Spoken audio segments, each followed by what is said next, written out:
Okay. So now let us start with our first chapter, that is business, trade and commerce. Okay, this is our first chapter.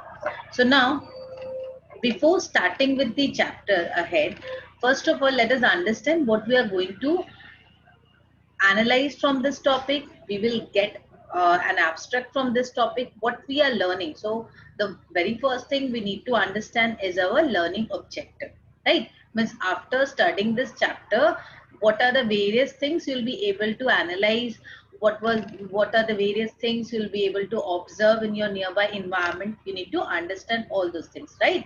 Because see, it's all about business. Once we are studying business studies, so definitely it centers around the business. It is definitely something related to business. You are getting a clear idea, right? It is something related to business. Now, Hmm. first of all, here we will be discussing about the development of trade and commerce. Definitely it took a long way to develop. Means what we are today we are studying, even at the management level we have to study. Means this business studies are now incorporated into management studies, right? So definitely there has been tremendous improvement. It's not that it has been done overnight. Do you think it has been done overnight? These developments related to trade and commerce, like let's say for this e-commerce and online business, this aspect has been developed recently, and after this means this online business where no doubt it was developing since last 10 to 20 years. In India it was since last 10 years, I suppose, for this digital marketing and digitalization of every business. But after this COVID-19 it has intensified. We can easily understand and we can easily observe that everything is now being means done in an e-commerce market, which makes the life of every producer and consumers very easy. Fine. So Hmm. there has been this sort of developments has taken place many a time in the last few years also. Means if we go back to our history in the ancient India, you'll observe that there were traditional system of doing businesses. There were merchants, so we have merchants law also, how they used to do business. First we need to understand, means once we will be studying about the mankind history, means how we as a human being developed. We used to stay in a society we live with each other, and how we satisfy our needs and wants. See, if we as an individual, you are an individual, I am an individual, so we all are individuals, right? We, which in economics we call them as household. हम लोग को क्या बोलते हैं? Households. So like you have a house, you are holding a house, so household.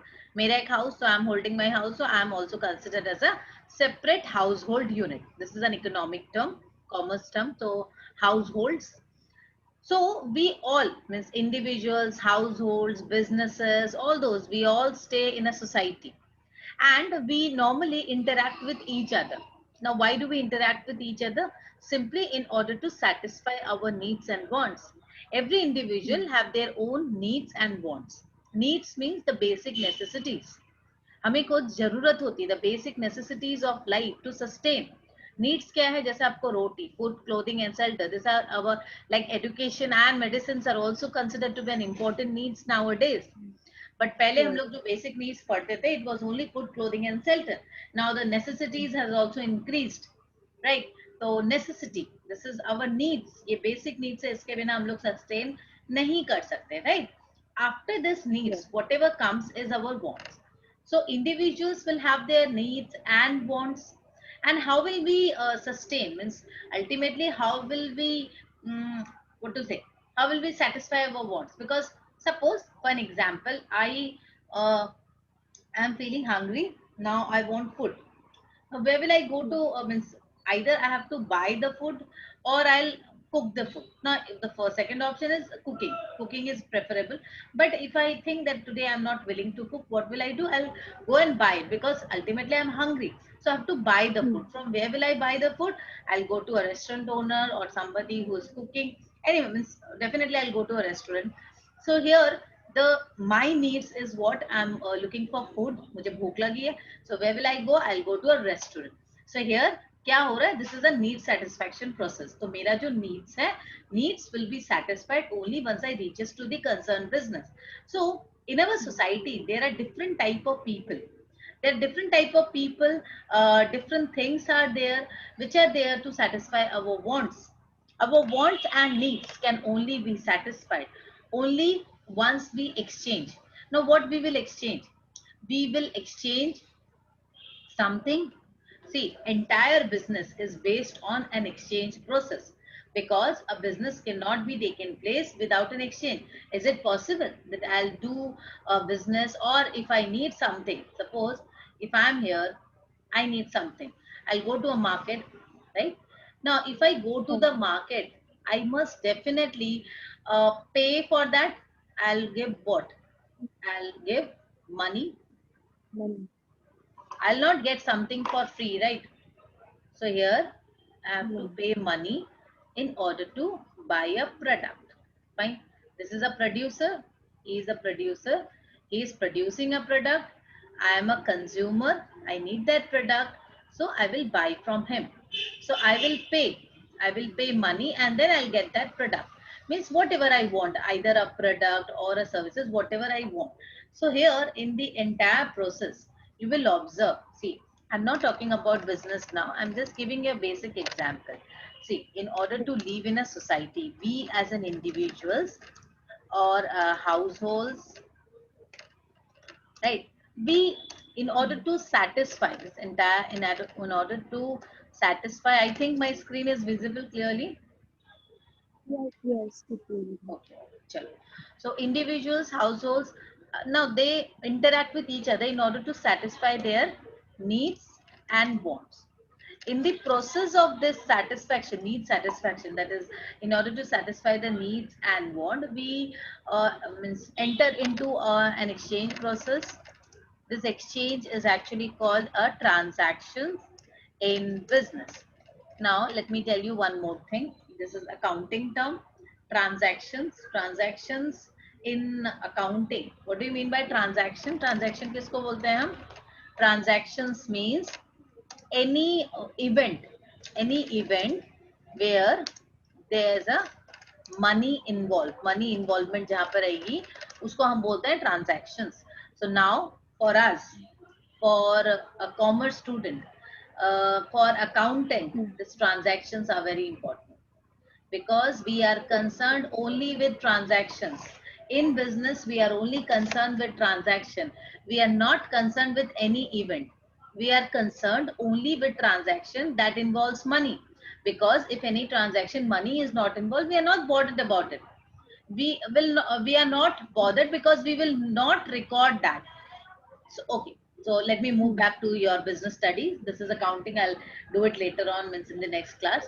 So now continuing with the business. So as I said that in a society, we all live and we exchange something for the other. Exchange होता है ना, transactions होगा, exchange होगा. तो ये जो entire Hmm. process है exchange का, जब ये exchange Hmm. process चलता रहता है, तो in order to satisfy the needs of each other, ये जो चलेगा ना, तो एक प्रोड्यूसर क्या है, प्रोड्यूसर का नीड्स क्या है? Producer will produce a good and then he will sell it. उसकी नीड्स क्या है कि Hmm. वो प्रोडक्ट को बेचे. He will sell it in order to earn a profit. तो प्रोड्यूसर अपनी Hmm. नीड्स फुलफिल कैसे करेगा? By doing a business. And consumer Hmm. अपनी नीड्स कैसे फुलफिल करेगा? देखो, business is there by, you can easily understand that business is there by a process where the needs are fulfilled for both, means for a producer Yes. as well as for a consumer. So this is only Hmm. way through a business the connection can take place. We connect with each other. Yes. How will we connect with each other? Through this business. This is definitely an Hmm. economic activity. Business will be an economic activity where the resources is transferred from producer to consumer. Now resources is actually, resources is at back. This will be discussed in the economic session in details, means how resources are converted and producers convert these resources into business. Now as a basic thing, for a business you need to understand that business is a connecting link, because it satisfies the needs of both the producer and the consumer. In a society, businesses are there, business exists, and that is why the needs of the producers and consumers can be fulfilled. if there are no businesses, suppose let's say I need this thing, mask. Now there are no producers here, there are no retailers. मैं कहाँ से खरीदूंगी? अगर कोई यहाँ पर कोई business नहीं कर रहा है, कोई रिटेलर नहीं है who is not means who is selling mask, then how will I purchase it? There is no one. तो मैं कहाँ जाऊंगी? Then in that case मुझे फिर मेरी needs भी means as a consumer मेरी needs satisfied होगी क्या? नहीं होगी ना? As a consumer, my needs will not be satisfied, as well as a producer, he's selling somewhere, maybe Bombay, Delhi, somewhere. His needs will also not be satisfied. So here, that is why it's very important. Now you understand the concept here. Business is a major economic activity in all modern society concerned as it is concerned with the production and sale of goods and services required by people. So simply here 2-3 terms you need to understand. So business is a major economic activity. You understood? So it is economic activity. Now what is economic? Economic means where we are utilizing our resources in a most efficient manner. Whenever we talk something of economic, whenever we talk about an economic activity, you need to consider two important aspects of an economic activity. And what's that? I'm just writing this for you. See, economic activity means any activity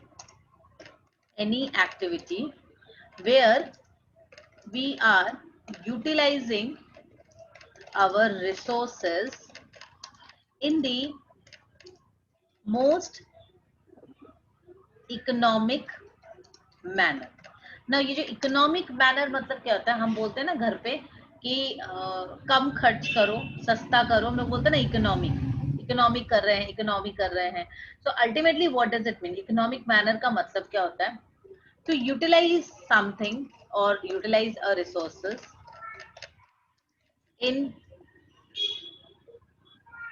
a manner or in an optimum manner. I can say it's simply and in an optimum manner, which in economic terms we use as called optimum utilization of resources. We also use the term optimum utilization of resources. That means कोई भी resources को optimally utilize करने का मतलब होता है the best possible use of resources. Understood? So economic activity means any activity where we are utilizing the resources. अब देखो society में resources क्या है? आप बोलोगे पैसा, but पैसा, money is a medium of measurement, right? We pay easily in terms of money, and that too in nowadays it's money. अगर आप way back, अगर आप एकदम history में जाएंगे तो वहाँ पे barter सिस्टम था जो हम लोग पढ़ेंगे अभी हिस्ट्री में डेफिनेटली. सो अभी हम लोग को पता है कि money is the most easiest method. तो money is a medium of measurement, but money is not everything. आज की डेट में अगर मैं सिर्फ बोलूँ पैसे हैं तो मैं कुछ भी बना सकती हूँ. No, I may not get resources, sufficient resources. मेरे पास मुझे रॉ मटेरियल चाहिए, कॉटन चाहिए, तो रॉ मटेरियल अवेलेबल नहीं है. मेरे पास बहुत पैसे हैं but I am not getting that raw material. So it is very important that we consider our resources, land, labour, capital and organization. These are our resources, जिसको हम लोग बोलते हैं economic resources. Sanjana, are you getting my points clear? Means, am I going fast? No. You are getting things too. What you have done in your class today? आज class में बस. So as I said about the resources, is this concept clear about the resources? Resources का मतलब clear हो गया. Economic resources क्या है और सोसाइटी में इसको कैसे यूज करना है. सी, अगर मैं बोलती हूँ मेरे घर में इलेक्ट्रिक चला रही हूँ, मैं आराम से जला रही हूँ, छोड़ दे रही हूँ, मैं आई से कि मैं पेमेंट करूंगी, राइट, कि मेरा पैसे हैं, मैं आराम से यूज करूँ. But see, this electricity is being generated by use of some power. ना power is not my own, this is an entire economic resources. और ये रिसोर्सेज जो पूरे देश का है, मतलब what to say, it's an economic resources. तो मुझे इकोनॉमिकली यूज करना है. मैं पैसे दे सकती हूँ बट ये रिसोर्सेज जो है ना, पहले भी हमने पढ़ा जैसे रिन्यूएबल सोर्स ऑफ एनर्जी है, नॉन रिन्यूएबल है, वैसे ही land, labour, capital and organisation. So for the entire organisation this is fixed. ये पूरे मतलब सॉरी फॉर एंटायर इकोनॉमी, अगर पूरे कंट्री की बात करूं, for the entire economy it remains fixed. हो सकता है मेरे पास 5 कट्ठा जमीन है और भी मैं 5 कट्ठा खरीद ली, ठीक है, इट इज पॉसिबल। पर वो मैं खरीद रही हूँ, बट एंटायर इकोनॉमी के लिए देखो वो तो रिसोर्सेस फिक्स है ना। मेरे जो, अगर मैं पूरी कंट्री की बात करूं, मेरे पूरी ये कंट्री है, ये कंट्री में जो लैंड है, लेबर है, कैपिटल है या ऑर्गेनाइजेशन है, दिस रिमेन्स फिक्स्ड, क्योंकि सबकी कैलकुलेशन हो गई। मे बी मैं एज एन इंडिविजुअल, मेरे पास इतनी जमीन थी, मैंने और इतना जमीन खरीद लिया, ठीक है, लेकिन ये जो ओवरऑल इकोनॉमी हाँ में देखो लैंड रिमेन्स फिक्स्ड, वो और ज्यादा नहीं होने वाला। तो इसीलिए हमें क्या करना चाहिए in society, since our main purposes, means ये जो इकोनॉमिक एक्टिविटी की बात करें, वो main purpose is to utilise all the resources in a very effective manner, बहुत एफिशिएंटली यूज करना है। इफेक्टिव का मतलब होता है सही करना, सही चीजों पे लगाना, that means effective means doing the right thing, and efficient means doing the right thing in a more economic manner और यूटिलाइजिंग लेस रिसोर्सेज। एफिशिएंट और इफेक्टिव में यही डिफरेंस होता है। सो इकोनॉमिक एक्टिविटी की बात करें या बिजनेस की बात करें, तो every business is concerned with mainly acting responsibly, मतलब सोसाइटी में आपको रहना है तो आपको रिस्पॉन्सिबली काम को करना है, राइट। नाउ कोई भी बिजनेस एक्टिविटीज जब हम करते हैं ना, तो नॉर्मल, हमने पहले ही देखा कि कोई भी बिजनेस एक्टिविटीज का मेन क्या होता है, नीड्स और डिमांड्स को फुलफिल करना। तो एंटायर हर आदमी के, हर इंडिविजुअल्स के, कोई इंस्टीट्यूशंस के, देखो मैं अगर पढ़ा रही हूँ तो इसमें मेरा इंटेंशन क्या है, मेरी नीड्स क्या है, that I am fulfilling my needs, my earning needs, right. उससे मैं अपनी फैमिली चलाऊंगी, मैं पढ़ा रही हूँ उससे मैं एक रेमुनरेशन अर्न कर रही हूँ, which is used for my family और whatever I am using, खाओ पियो उड़ाओ जो भी करो, ठीक है, that is my needs which I am trying to serve by providing services.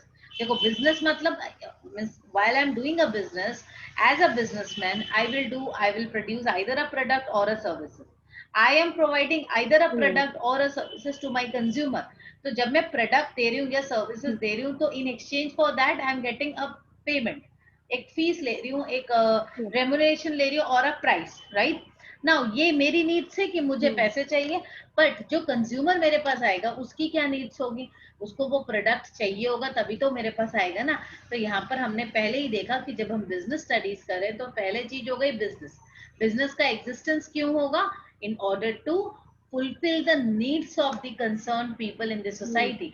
वो कंसर्न पीपल कौन है, इंडिविजुअल्स हैं, इंस्टीट्यूशंस हैं, बहुत सारे लोग हैं, ठीक है। Now this is section 1 where we will be discussing about history of trade and commerce. देखो आज जो हम लोग पढ़ते हैं ना, ये हम लोग trade and commerce, this is very updated, सब चीजें हैं हमारे पास, पर इसकी हिस्ट्री क्या है।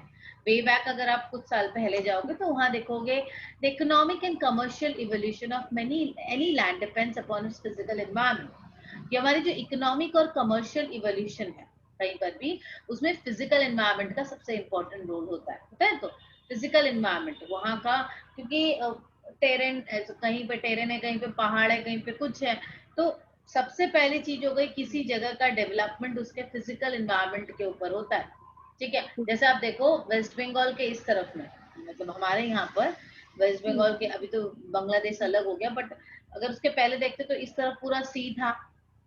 तो ये एक इस तरफ वाला जो जहां पर सी है, तो sea route was very favourable for trade.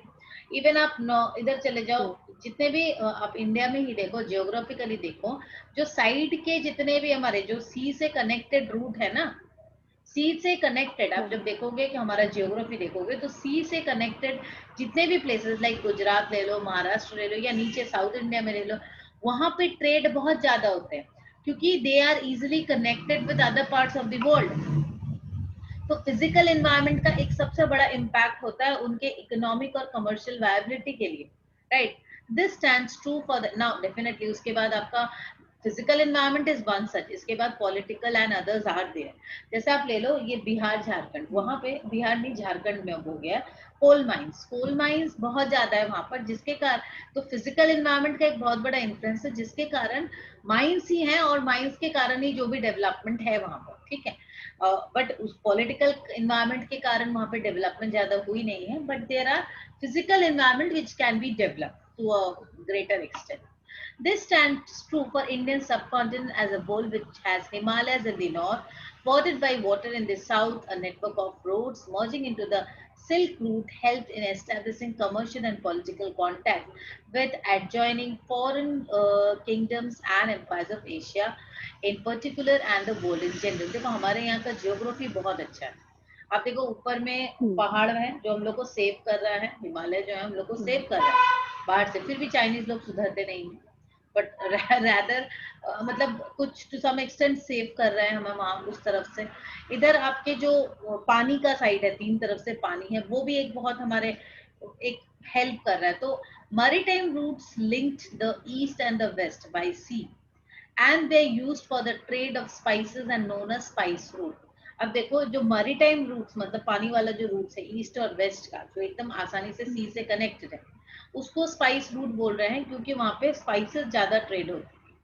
Due to the flow of wealth through this route, the chief kingdoms, important trade centers, and the industrial belt flourished, which in turn further facilitated the progress of domestic and international trade in ancient India. अब पहले भी देखोगे पुराने जो history पढ़ते हैं हम लोग, ये हिस्ट्री में ही आ जा रहा है. हड़प्पा मोहनजोदड़ो की हिस्ट्री में चले जाओ, पूरा एविडेंसेस है वहां देखोगे कि उस तरफ में ये जो वेस्ट के तरफ है आपका गुजरात महाराष्ट्र इस तरफ में काफी डेवलपमेंट्स हैं. तो this is mainly because of this geographical एक जो है इस कारण से. ठीक है, वहां देखो Mesopotamia and traded in gold silver copper colour gemstone beads pearl sea shells terracotta pots. ये सारे मतलब ये सब चीजें से पता चलता है कि किस तरीके से वहां पर ट्रेड होना शुरू हुआ था. The period was marked by substantial commercial activities and urban development.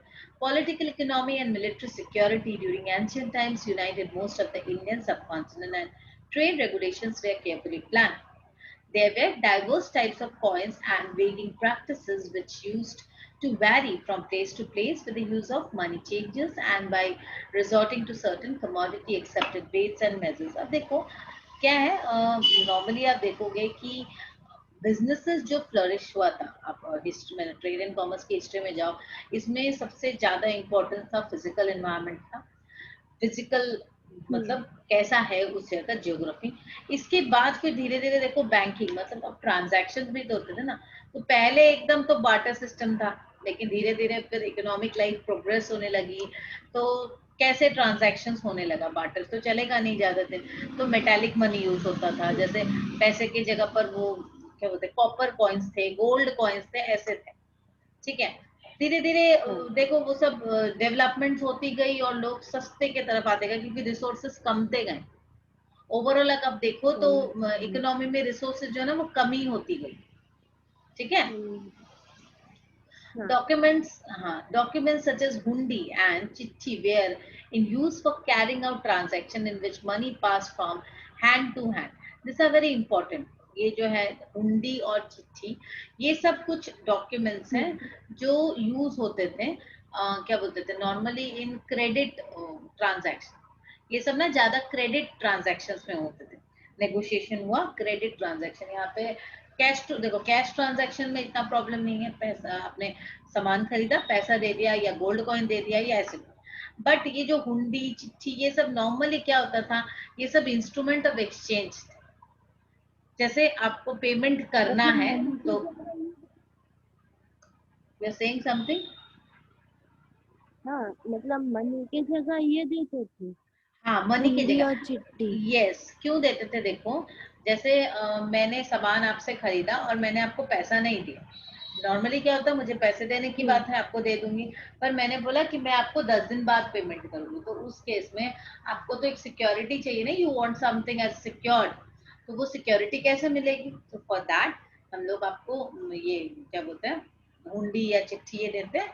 और मतलब एक ये क्या एक टाइप ऑफ कॉन्ट्रैक्ट जहाँ पे आप वारंट कर रहे हो कि warrant the payment of money. It's like मैं प्रॉमिस कर रहा हूँ कि मैं आपको पेमेंट इस टाइम पे कर दूंगा. इट्स अनकंडीशनल, मुझे इस टाइम पे पेमेंट करना ही है. अब मैं ये नहीं बोलूंगी आपने प्रोडक्ट दिया था वो अच्छा नहीं था, ये था क्वालिटी अच्छी, मैंने आपको एक दे दिया कि हाँ मुझे पेमेंट करना है. ठीक है.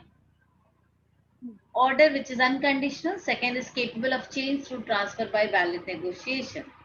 Indigenous banking system played a prominent role in lending money and financing domestic and foreign trade. देखो उस टाइम ना बैंकिंग सिस्टम, छोटे छोटे बैंकिंग डेवलप हो रहे थे उस टाइम। क्या था, चिट फंड भी बहुत सारा उस टाइम, चिट फंड वगैरह, छोटे छोटे ट्रेडर्स थे, छोटे छोटे मर्चेंट बैंकिंग से एकदम छोटे छोटे लेवल पे बैंकिंग सिस्टम स्टार्ट हो रहे थे। तो उन लोग भी एकदम लेंडिंग बिजनेस स्टार्ट किए और फाइनेंस कर रहे थे डोमेस्टिक और फॉरेन ट्रेड को with currency and later of credit. Currency मतलब रुपया जो यूज होता है, and later of credit is simply जो क्रेडिट के लिए जो हम लोग यूज कर रहे हैं, जैसे as a warrant of payment, hmm, जैसे मैंने आपको बताया। ठीक है। हम्म, With the development of banking, people began to deposit precious metals with lending individuals functioning. अब क्या हुआ, धीरे धीरे बैंकिंग डेवलप होने लगा। तो बैंकिंग जैसे जैसे डेवलप होने लगा तो क्या हुआ कि कुछ तो देना पड़ेगा ना। बैंकिंग जब धीरे धीरे डेवलप हो रही है, जैसे मॉर्टगेज आपने सुना होगा। मॉर्टगेज में क्या होता है, आपको पैसे अगर कोई दे रहा है तो आपसे कुछ रखेगा, ऐसा सिक्योर्ड, सिक्योरिटी के लिए कुछ रखता है। तो धीरे धीरे बैंकिंग जैसे जैसे डेवलप होने लगी तो गोल्ड कॉइन वगैरह या ज्वेलरी वगैरह भी रखने लगे मॉर्टगेज में, ऐसा भी होने लगा। ठीक है। Now hundi hmm, as practice by Indian merchant community, इसके बारे में हम लोग पढ़ेंगे अब कि किस तरीके से हुंडी, डिफरेंट टाइप ऑफ हुंडी किस तरीके से यूज होने लगा। ओके। हम्म, फर्स्ट इज धानी जो दर्शनी, बॉर्डर ब्रॉडर क्लासिफिकेशन है। दर्शनी, दर्शनी के कैटेगरी में आता है ये, जैसे दर्शनी, मुद्दाती, ये डिफरेंट टाइप ऑफ हुंडी। तो धानी जोग जो है उसके बारे में बता रहे हैं, वो कैसा था, मतलब किस लिए यूज होता था। Payable to any person, no liability over who receive payment. मतलब धानी जोग जो हुंडी है, जैसे चेक होता है ना, आज तो चेक देखे हो ना, चेक। हाँ हाँ हाँ। तो उस टाइम में वैसे ही लेटर ऑफ क्रेडिट होते थे, हुंडी, प्रोमिसरी नोट्स होता था, बिल्स ऑफ एक्सचेंज होता था, वन सच इज हुंडी। ठीक है। Let me just hmm, try to show you an example, समझ में आए। देखो दिस इज हम्म, अ हुंडी, एक टाइप ऑफ हुंडी है।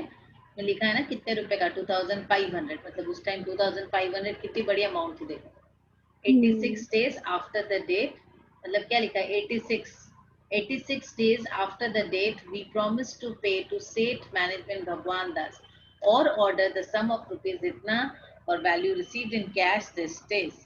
तो इसका मतलब हुंडी क्या कर रही है, it's a promise, it's like a promise, hmm, promissory note type का है कि मैं प्रॉमिस कर रहा हूँ इतने दिन में हाँ, ये पेमेंट करूंगा इनसे ये लेने की बात। ठीक है। तो ये स्टैम्प रहती थी, साइन रहती थी। सो एक एकदम लीगल वैलिड डॉक्यूमेंट्स हो गया, क्योंकि देखो क्रेडिट ट्रांजैक्शन में पैसे डूबने के चांसेस रहते हैं, तो इस वजह से हुंडी इज हम्म, इम्पोर्टेंट। तो अभी धानी जोग एक टाइप ऑफ हुंडी है। तो this is payable to any person, मतलब जिसके हाथ में रहेगा ये हुंडी, उसको पेमेंट हम कर देंगे, ऐसी बात है। जैसे बियरड चेक होता है, आप देखो बियरड चेक लेकर जो जाएगा बैंक, उसको ही कैश पेमेंट हो जाएगा। ठीक है। नाउ नेक्स्ट इज साजोग, वो भी क्लासिफिकेशन है, दर्शनी के अंदर ही आता है साजोग, ये भी एक type of hundi. Payable to a specific hmm, person, someone respectable, liability over who receive payment. अब देखो ऊपर वाले में क्या थी, धानी जोग में कोई लायबिलिटी नहीं थी, किसने पेमेंट रिसीव किया उसकी कोई लायबिलिटी नहीं थी। वेयर इज साजोग में payable to a specific person, someone respectable, मतलब वहां पे स्पेसिफिक पर्सन, साजोग में किसी का नाम लिखा रहेगा, उसको ही पेमेंट मिलेगा। ठीक है। हम्म, और जो पेमेंट रिसीव कर रहा है हाँ, उसकी रिस्पॉन्सिबिलिटी तो है ही। अगर मैं आपको पेमेंट कर रही हूँ तो हम्म, आपकी रिस्पॉन्सिबिलिटी है कि आप मुझे सही प्रोडक्ट दो, सही चीज दो। ठीक है। हम्म, ओके। अब नेक्स्ट है फिरमान जो हुंडी मेड पेबल टू ऑर्डर। तो दिस इज जस्ट अ हुंडी जो पेबल टू ऑर्डर, मतलब order they, this is normal, ये नॉर्मल होती है। देखनहार पेबल टू द प्रेजेंटर और बियरर, ये भी प्रेजेंटर टू द बियरर है, इसमें कोई लायबिलिटी की बात नहीं है। ठीक है। This are different variety. Hmm, dhani जो payable to any person, no liability, ये मुद्दती के कैटेगरी में भी आ रहा है। No liability over hmm, who receive payment but payment over a fixed term. तो यहाँ धानी जोग में ये जो मुद्दती के अंडर में आ रहा है उसके बारे में बता रहा है कि इसमें कोई लायबिलिटी नहीं है, who receive the payment, but payment का एक फिक्स टर्म है कि इस टर्म के बाद पेमेंट होगा। ठीक है। नेक्स्ट इज फिरमान जो मुद्दती के अंडर में जो आता है, hundi made payable to order following a fix term. Again मतलब मुद्दती के अंदर में जो fix term is important, term is important, either 2 months, 6 months, whatever the term is, ठीक है। नाउ जोखमी मुद्दती, now जोखमी मुद्दती, drawn against dispatched goods, if goods lost in transit the drawer or holder bears the cost and the drawee carries no liability। यहाँ पे देखो जोखमी जो है मुद्दती के अंडर जो आता है हुंडी, वहां पे this is drawn against dispatch goods. Goods जो है आपने दे भेज दिया, जैसे सामान मेरे डिस्पैच हो गया, तुमने डिस्पैच कर दिया, तो उसके अगेंस्ट मैं आपको दे रहा हूँ। If goods lost in transit the drawer और holder bears the cost and the drawee carries no liability. यहाँ पे ड्रॉई का कोई लायबिलिटी नहीं है, ड्रॉअर जो बना रहा है इसको हुंडी को, उसके ऊपर लायबिलिटी आती है, उसको इस कॉस्ट को देना पड़ेगा। इसको हम लोग डिटेल्स में आगे जैसे जैसे पढ़ेंगे, ये हुंडी के बारे में इतना डिटेल्स पहले ही दे दिया, बट हम लोग आगे इसके बारे में पढ़ेंगे। Once we will be understanding the different types of letter of credit, कैसे बनता है, कैसे मतलब इसको बनाया था, उस पर हम लोग इसको डिटेल्स पढ़ेंगे, ठीक है ना। देखो ये agriculture and domestication of animals were important components of the economic life of ancient people. पहले क्या था, देखो पहले के बारे में बता रहा है कि किस तरीके से agriculture domestication was important. Workshop कारखाना were prominent where skilled artisans work and converted raw materials into finished goods. मतलब धीरे धीरे देखो पहले एकदम इनिशियली अब जाते हो तो टेरिकोटा पॉट्स वगैरह हमने देखा, फिजिकल एनवायरनमेंट को पढ़ा, एग्रीकल्चर के बारे में पढ़ा। See this is very history, a lot of things is there. तो वहाँ के बारे में कैसे इंडिजिनियस बैंकिंग डेवलप हुआ। Then rise of intermediaries. Now what is intermediaries? वो आर इंटरमीडिएट्स। इंटरमीडिएरीज का मतलब होता है बिचौलिया। पहले इंटरमीडिएरीज नहीं होते थे, डायरेक्ट बिजनेस होता था। धीरे धीरे इंटरमीडिएरीज सेटअप होने लगे, मतलब बिचौलिया डेवलप होने लगा, जो दो बिजनेसेस को कनेक्ट कर रहा है या प्रोड्यूसर और कंज्यूमर के बीच में कनेक्शन करवा रहा है, ठीक है। The institution of Jagat sets also developed, exercised great influence during the Mughal period. These are, see, emergence of credit transactions, availability of loan. This section is important. ये section पढ़ना है आपको। The emergence of credit transaction and availability of loans and advances enhanced commercial operation. धीरे धीरे आप देखोगे बहुत सारे हिस्ट्रीज में तो बहुत सारी चीजें हुई थी, किस तरह फॉरेन ट्रेड आया, फॉरेनर्स लोग इंडिया में आए, ट्रेड को फ्लरिश करने की कोशिश की, फिर ब्रिटिश ईस्ट इंडिया कंपनी आई, भारत को ही पूरा कैप्चर कर लिया एंड ऑल, बहुत कुछ हुआ। Then emergence of credit transaction, सबसे ज्यादा इंपॉर्टेंट जो था बिजनेस में जो डेवलपमेंट आए, that is mainly due to emergence of credit transaction. This section is very important. Credit जितना उधार, जब उधार का बिजनेस, देखो अभी भी देखो, अगर सारे बिजनेस कैश में हो तो आपको लगता है सारे बिजनेस बहुत अच्छे से फ्लोरिश करेंगे? Not possible, it is not possible also. तो जैसे जैसे क्रेडिट ट्रांजेक्शन यूज होने लगे तो उतना ज्यादा बिजनेस मैंने फ्लरिश करने लगा, क्योंकि देखो क्या हो रहा है, जो बिजनेसमैन है, प्रोड्यूसर है, उसको भी ज्यादा ट्रेड क्रेडिट मिल रहा है, वर्किंग कैपिटल मिल रहा है, तो वो ज्यादा क्रेडिट मिलने के कारण प्रोडक्शन ज्यादा कर पा रहा है और कंज्यूमर्स भी ज्यादा खरीद पा रहे हैं। तो बोथ वे में देखा जाए क्रेडिट ट्रांजैक्शन का एक इम्पोर्टेंट रोल है, ठीक है। देन ट्रांसपोर्ट किस तरीके से डेवलप हुआ, ट्रांसपोर्ट जैसे लैंड, वाटर, ये सारी चीजें जैसे जैसे डेवलप होने लगे, मैरीटाइम ट्रेड, तो ये सब डेवलप्ड होने लगा as a means of communication. Maritime trade was another important branch of global trade. मैंने पहले ही बताया ना कि किस तरह से ट्रेड का एक इम्पोर्टेंट इम्पैक्ट है, मतलब ट्रेड कैसे होगा, उसके लिए तो कम्युनिकेशन इंपॉर्टेंट है ना, हम कम्युनिकेट नहीं कर पाएंगे, आइदर वो रोड हो, रेल हो, एयर हो, या कुछ तो होना चाहिए तभी हम ट्रेड कर पाएंगे, ठीक है। तो आज हम लोग इतना तक ही रखते हैं, बिकॉज एक संग बहुत कुछ नहीं समझ में आएगा, फर्स्ट क्लास है तो ज्यादा नहीं करवा रही हूँ।